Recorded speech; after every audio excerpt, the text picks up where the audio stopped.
Kaya we praise God for unanswered prayers. Nagpapasalamat tayo kay Lord, madalas hindi ginagawa ng Diyos. You prayed for healing, the person died.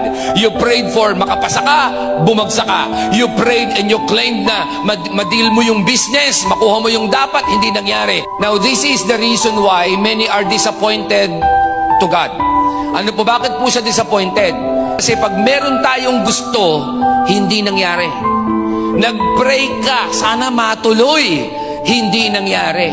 Nag-hope ka kinabukasan, sana maibigay na sa akin, hindi nangyari. Then you are disappointed.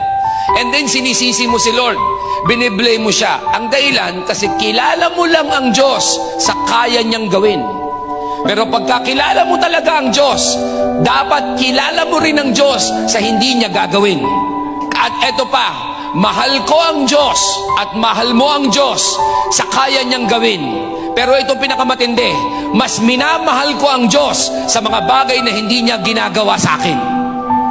And because of that, I have learned the true meaning of trust. Na nagtitiwala ako sa iyo, Panginoon, hindi dahil sa gagawin mo. At nagtitiwala pa rin ako sa Lord kahit na hindi mo gawin. Kasi mas alam mo hindi ang better, ang alam mo ay ang best.